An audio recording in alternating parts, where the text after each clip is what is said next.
നമസ്കാരം, സെസ് ക്രിയേറ്റീവിലേക്ക് സ്വാഗതം. ഇതൊരു ഫ്ലവർ മാലയാണ്. ഫ്ലവർ ഇവിടെ ഉണ്ടാക്കിയെടുത്തിട്ടുള്ളതാണ്. നമ്മൾ ഷോപ്പിൽ നിന്ന് കിട്ടുന്ന കൂട് ഉപയോഗിച്ച് ഉണ്ടാക്കിയെടുത്തിട്ടുള്ളതാണ്. ഉണ്ടോ, ഇതുപോലത്തെ കൂട് ഉപയോഗിച്ച് ഉണ്ടാക്കിയെടുത്തിട്ടുള്ളൊരു മാലയാണ്.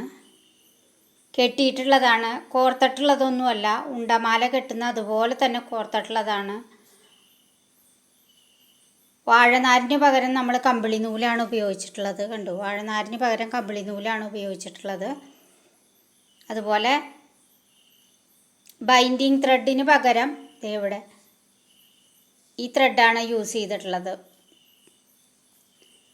കോട്ടൺ എംബ്രോയ്ഡറി ത്രെഡ് ഉപയോഗിച്ച് നമുക്ക് കെട്ടാം. Cotton embroidery ത്രെഡാണ്. പിന്നെ ഇവിടെ ലോക്ക് ചെയ്തിട്ടുണ്ട്, മാല കൂട്ടാൻ വേണ്ടിയിട്ട് ലോക്ക് ചെയ്തിട്ടുണ്ട്.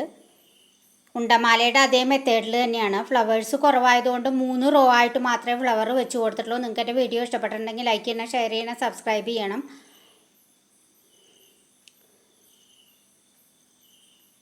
കെട്ടിയെടുത്തിട്ടുള്ളതാണ് മാല. കണ്ടു,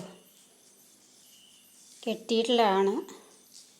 വലിയ മാലയാണ്, കെട്ടിയിട്ടുള്ളതാണ്. നമുക്ക് ഡെക്കറേഷൻ വർക്കുകൾക്കൊക്കെ ഉപയോഗിക്കാം.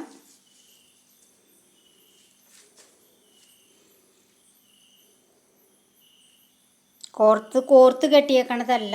ഉണ്ടമാല, കല്യാണമാലയൊക്കെ കെട്ടുന്ന അതേ രീതിയിൽ തന്നെ കെട്ടിയെടുത്തിട്ടുള്ളതാണ്. നൂലിന് പകരം നമ്മൾ embroidery thread, cotton embroidery thread ഉപയോഗിച്ച് ശരിക്കും കെട്ടിയെടുക്കാം നമുക്ക്. അതുപോലെ വാഴനാരിന് പകരം നമ്മൾ കമ്പിളി നൂലിലാണ് ചെയ്തിട്ടുള്ളത്.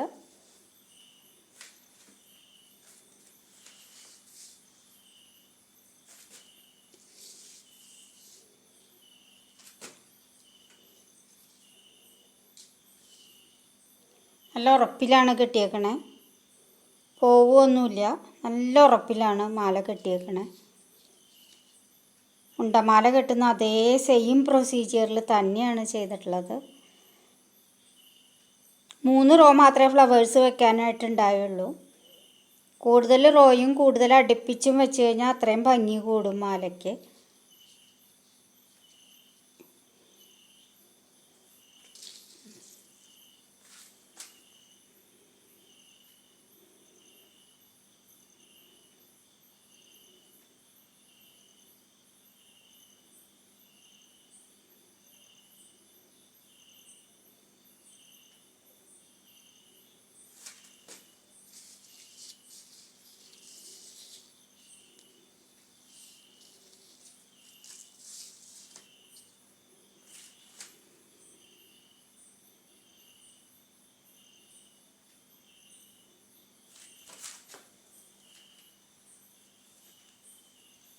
കൂട് ഉപയോഗിച്ച് ഉണ്ടാക്കിയെടുത്തതാണ്.